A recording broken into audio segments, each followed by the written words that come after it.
Yes, good morning everyone, welcome you to all. आज के session में हम लोग यहाँ पर ईवीएस को कंप्लीट करेंगे। ईवीएस कंप्लीट करेंगे और साथ ही पर्यावरण पेडागोजी को भी, पर्यावरण शिक्षण शास्त्र भी हम लोग कंप्लीट करेंगे। आज के सेशन में हम लोग करने वाले total 20 question.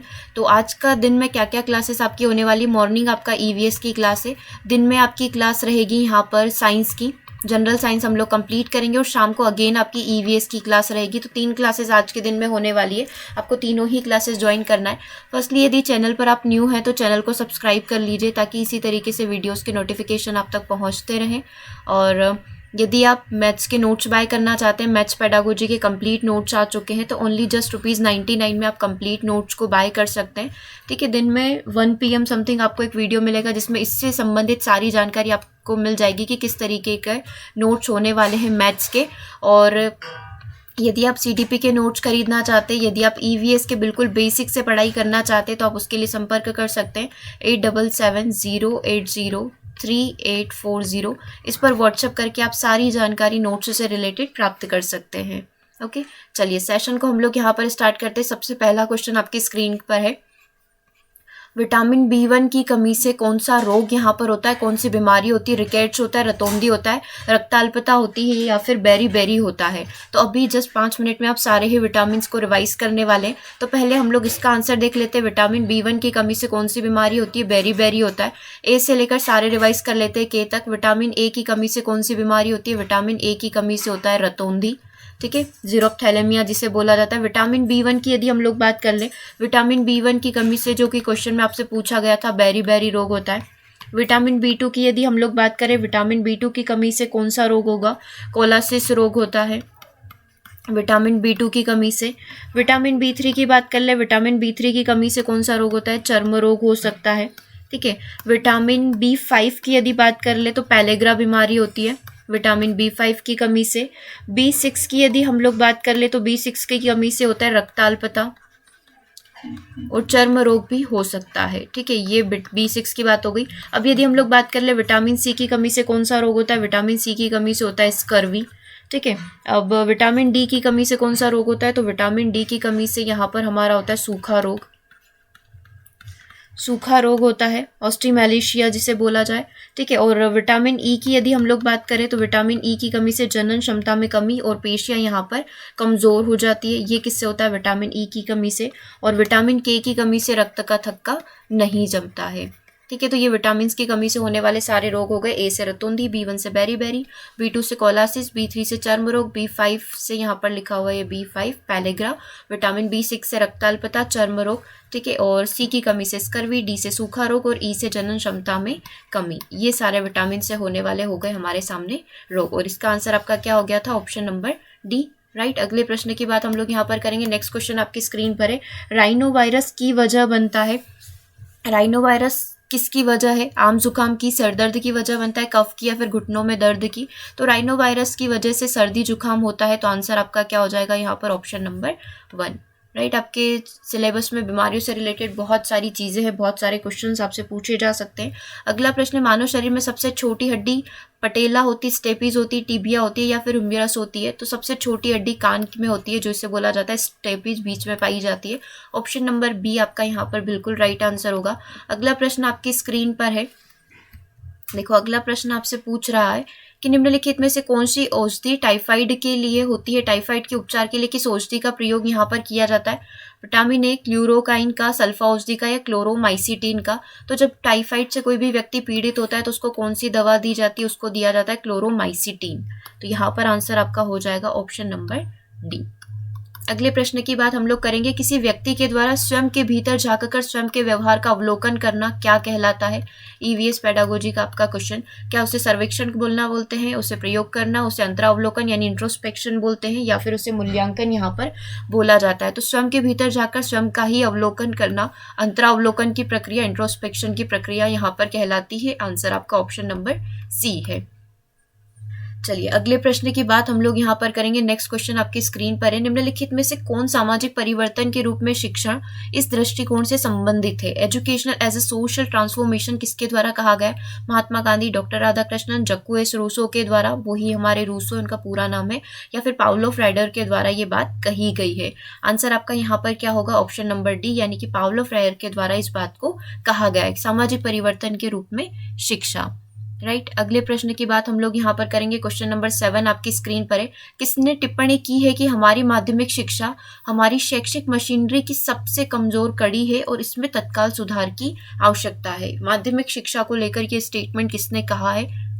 Doctor Rajendra Prasad ने कहा है, डॉक्टर एस राधाकृष्णन के द्वारा कहा गया, डॉक्टर अंबेडकर के द्वारा, मौलाना अब्दुल कलाम आजाद ने कहा है। क्या आंसर हमारा यहाँ पर हो सकता है कि माध्यमिक शिक्षा हमारी शैक्षिक मशीनरी की सबसे कमजोर कड़ी है और इसमें तत्काल हमें सुधार की आवश्यकता होगी? डॉक्टर एस राधाकृष्णन के द्वारा ये स्टेटमेंट कहा गया है। आंसर आपका यहाँ पर क्या हो जाएगा? ऑप्शन नंबर बी, इनके द्वारा ये कहा गया है। अगले प्रश्न की बात हम लोग यहाँ पर करेंगे। अन्वेषण आधारित अधिगम शिक्षा के किस दर्शन पर आधारित है? यहाँ पर इंक्वायरी बेस्ड लर्निंग की बात हो रही है। क्या ये यथार्थवाद को बताता है, आदर्शवाद को बताता है, अस्तित्ववाद को बताता है, या फिर ये चीजें प्रकृतिवाद को यहाँ पर शो करती है?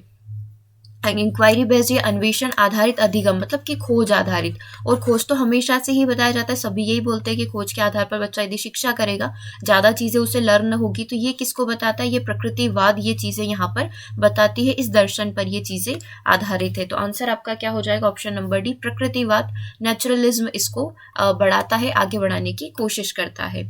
अगला प्रश्न आपकी स्क्रीन पर है। निम्नलिखित में से किसमें ऑक्सीजन का एक मुख्य अवयव होता है? साधारण नमक में क्या ऑक्सीजन प्रेजेंट होती है? एथिन में, अमोनिया में, या फिर जल में? देखो इनके रासायनिक सूत्र भी हम लोग लिख लेंगे तो इससे आइडिया हो जाएगा। देखो NaCl इस साधारण नमक का रासायनिक सूत्र होता है। क्या इसमें आपको O2 ऑक्सीजन कहीं पर भी प्रेजेंट दिख रही है क्या? नहीं। एथिन में हम लोग बोलते हैं C2H6 होता है, यही इसका फॉर्मूला होता है, रासायनिक सूत्र होता है, इसमें भी नहीं होता है। अमोनिया का क्या होता है? अमोनिया का रासायनिक सूत्र NH3 होता है। क्या इसमें O2 प्रेजेंट है?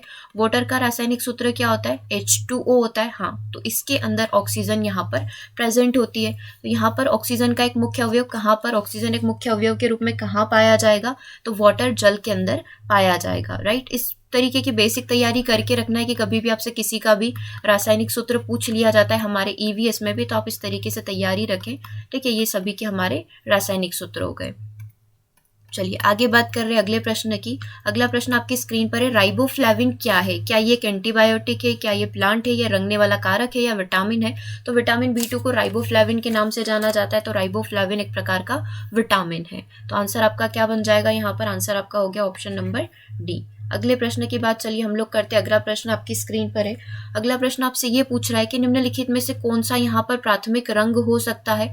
सबसे पहला ऑप्शन है यहाँ पर इंद्रधनुष में बनने वाले जो 7 रंग होते हैं, विबग्योर, बेजानी, हपी, नाला जिसे हम लोग बोलते हैं, क्या वो प्राथमिक रंग है? प्रकृति में बनने वाले सभी रंग प्राइमरी कलर्स प्राथमिक रंग होते हैं। श्वेत प्रकाश से फैलने से बनने, श्वेत प्रकाश जब फैलता है तो उससे जो कलर बनते हैं, क्या वो हमारे प्राइमरी कलर्स होते हैं, या फिर वे रंग जो किसी दूसरे रंगों को मिलकर नहीं बनाए जा सकते?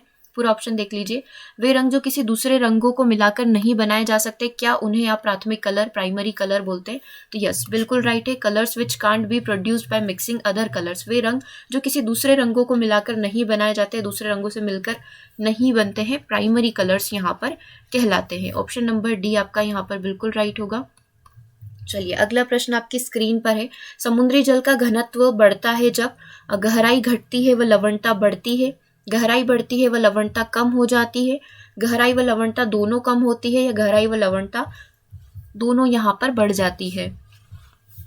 देखो हमसे पूछा गया कि समुद्री जल का घनत्व कैसे बढ़ेगा। जैसे जैसे हम लोग क्या करते हैं, गहराई में जाते हैं, घनत्व बढ़ता जाएगा, और जैसे जैसे हम लोग गहराई में जाएंगे वहां पर लवणता जो है उसकी वो भी बढ़ती जाएगी। तो घनत्व कैसे बढ़ेगा? जब आप गहराई पर जाएंगे, लवणता दोनों यहाँ पर जो हमारा समुद्री वाटर है, सी वाटर है, उसके घनत्व बढ़ने के साथ साथ गहराई और लवणता दोनों बढ़ती जाती है। राइट, अगले प्रश्न की बात हम लोग यहाँ पर कर रहे हैं। हमारे वायुमंडल की कौन सी सतह है जो रेडियो किरणों को पृथ्वी पर वापस भेज देती है? तो हमारे शोभ मंडल होता है ना, ट्रोपोस्फियर, समताप मंडल स्ट्रेटोस्फियर होता है, मध्य मंडल, आयन मंडल, 4 मंडल होते हैं। तो कौन सी किरणें वापस, रेडियो किरणें वापस आ जाती है कौन से मंडल से? आयन मंडल से, आइनोस्फीयर से किरणें जो होती है, जितनी भी तरंगें यहाँ से भेजी जाती है वो वापस इस तरीके से रिटर्न पृथ्वी पर आ जाती है। अगला प्रश्न आपकी स्क्रीन पर है, निम्नलिखित में से कौन सा सूक्ष्म शिक्षण माइक्रो टीचिंग पर लागू नहीं होता है? इसमें तत्काल प्रतिपुष्टि प्राप्त नहीं होती, immediate feedback is not gained. Second option है, निर्देश की अवधि 5 से 10 मिनट तक सीमित होती है। ये जो ड्यूरेशन ऑफ इंस्ट्रक्शन है 5 to 10 मिनट हो सकता है। अधिगम समूह का आकार छोटा होता है, जो लर्निंग ग्रुप होते हैं वो काफ़ी छोटे होते हैं और शिक्षण नियंत्रित परिस्थितियों में किया जाता है, कंट्रोल्ड कंडीशन में यहाँ पर टीचिंग होती है। क्या लागू नहीं हो रही है, नॉट एप्लीकेबल आपको बताना था। और हमें ये चीज़ पता है कि माइक्रो टीचिंग के टाइम पर हमें एट अ टाइम फीडबैक मिल जाता है, फीडबैक साथ के साथ मिलता रहता है कि हमने कैसे टीच किया है, तो तत्काल प्रतिपुष्टि प्राप्त नहीं होती है। ये स्टेटमेंट यहाँ पर गलत है, तो आपका आंसर क्या हो गया? Option number 1। चलिए अगले प्रश्न की बात हम लोग यहाँ पर करेंगे। नेक्स्ट क्वेश्चन आपकी स्क्रीन पर है, एक प्रभावी शिक्षक कक्षा के वातावरण को और अधिक लोकतांत्रिक डेमोक्रेटिक बनाता है, निरंकुश ऑटोक्रेटिक बनाता है, स्ट्रिक्ट एंड रिजिड सख्त और कठोर बनाता है, या फिर एनार्की अराजक यहाँ पर बनाता है? आंसर आपका क्या हो जाएगा? प्रभावी शिक्षक कक्षा के वातावरण को और अधिक क्या बना देते हैं? डेमोक्रेटिक, लोकतांत्रिक बना देते, बच्चों के अंदर एक डेमोक्रेसी वाली फीलिंग लेकर आते हैं, लोकतंत्र की भावना का विकास करते हैं। तो आंसर यहाँ पर आपका क्या हो गया? Option number 1। अगले प्रश्न की बात हम लोग यहाँ पर करेंगे। नेक्स्ट क्वेश्चन आपकी स्क्रीन पर है, देखो, विश्व स्तर पर हरित क्रांति के जनक किसे माना जाता है? थॉमस मॉल्थन को माना जाता है, नॉर्मन बोरलॉग को, सेसिल सैलमन को और विलियम एस कोड को माना जाता है। तो एक हम लोग पूरे वर्ल्ड लेवल पर बात करें, वर्ल्ड लेवल पर हरित क्रांति को, ग्रीन रिवॉल्यूशन को आगे बढ़ाने का कार्य किसके द्वारा किया गया था? नॉर्मन बोरलॉग के द्वारा किया गया था। तो आंसर आपका यहाँ पर क्या हो जाएगा? Option number B. और अगर हम लोग पर्टिकुलर भारत की बात करते हैं तो भारत में हम लोग आंसर करके आते हैं एम.एस. स्वामीनाथन। ठीक है, दोनों ही चीज़ें ध्यान रखना है, विश्व स्तर पर नॉर्मन बोरलॉग और भारत की बात करेंगे तो एम.एस. स्वामीनाथन। चलिए अगला प्रश्न आपकी स्क्रीन पर है, श्वेत क्रांति किससे संबंधित है? नमक से, चीनी से, मिल्क से या फिर राइस से? श्वेत क्रांति, व्हाइट रिवॉल्यूशन, और इसी के साथ एक चीज़ और याद रख सकते हैं, ऑपरेशन फ्लड, ये किससे संबंधित है? तो दोनों ही यहाँ पर हमारे मिल्क से, दुग्ध उत्पादन से संबंधित है। तो आंसर आपका क्या हो जाएगा? Option number C. चलिए, और इसके जनक क्या माने जाएंगे? श्वेत क्रांति के वर्गीस कुरियन।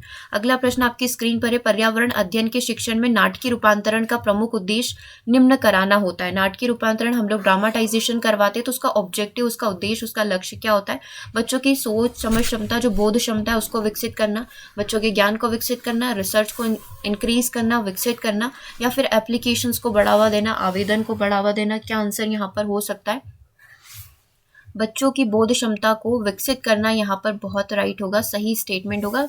हम लोग यदि इस प्रकार के नाटकीय रूपांतरण के माध्यम से समझा रहे तो बच्चों के अंदर एनालिसिस करने की पावर बढ़ेगी, तो हम लोग बोल सकते हैं कि बच्चों की बोध क्षमता यहाँ पर इंक्रीज होगी। ऑप्शन नंबर 1 बिल्कुल राइट है।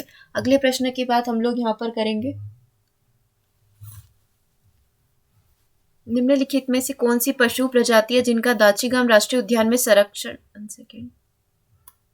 संरक्षण और निरीक्षण किया जा रहा है? क्या गोल्डन ओरियल है जिसका दाचीगाम नेशनल पार्क जो है वहां पर संरक्षण किया जा रहा है, निरीक्षण किया जा रहा है?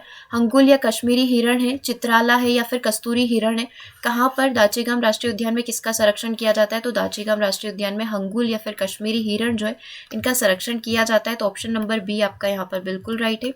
चलिए अगले प्रश्न की बात हम लोग यहाँ पर कर रहे हैं, एक परीक्षण जो किसी विशेष क्षेत्र में एक छात्र के भविष्य के प्रदर्शन की भविष्यवाणी करता है, इसे किस रूप में जाना जाता है? यहाँ पर आपके टाइप्स ऑफ टेस्ट की बात हो रही है। जब हम लोग मूल्यांकन चैप्टर पढ़ते हैं तब हम लोग देखते हैं कि टेस्ट कितने टाइप के होते हैं। क्या उसे नैदानिक परीक्षण बोला जाएगा, पूर्वाभासी परीक्षण, उपलब्धि परीक्षण, या फिर कागज पेंसिल टेस्ट उसे यहाँ पर बोला जाएगा?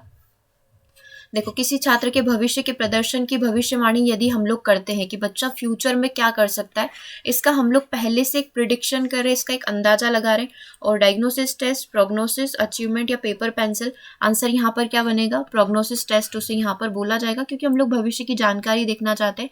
डायग्नोसिस में हम लोग कमियों का पता लगाते हैं कि बच्चों के अंदर क्या क्या कमियां हैं, राइट। अचीवमेंट टेस्ट में हम लोग नॉर्मल टेस्ट लेते हैं कि बच्चा क्या उपलब्धि, क्या अचीवमेंट उसने हासिल किए। और पेपर पेंसिल टेस्ट भी नॉर्मल टेस्ट ही होता है, जो बच्चे एग्जाम वगैरह देते हैं वो पेपर पेंसिल टेस्ट ही होता है, राइट। तो यहाँ पर आंसर आपका क्या हो जाएगा? Option number B. चलिए, तो आज के सेशन में हम लोगों ने टोटल 20 क्वेश्चन कंप्लीट किए। स्कोर आपका क्या रहा है कमेंट करके ज़रूर बताइएगा। अभी हम लोग थोड़ी देर में एक वीडियो सेशन में मिलेंगे। Okay, so thank you for watching.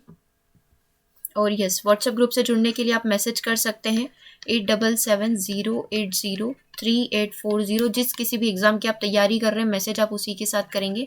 MP TET की कर रहे हैं, एमपी टेट की तैयारी चल रही है, रीट की यदि आप कर रहे हैं रीट की कर सकते हैं मैसेज, सुपर टेट और किसी भी प्रकार की सी टेट की तैयारी कर रहे हैं, या फिर आप पर्टिकुलर एमपी पुलिस की तैयारी कर रहे हैं, जो भी आप यूजीसी नेट वगैरह की भी कर रहे हैं, तो साथ के साथ आप वो भी मैसेज करें कि आप यूजीसी नेट की तैयारी कर रहे हैं, आपको उसी ग्रुप में ऐड किया जाएगा।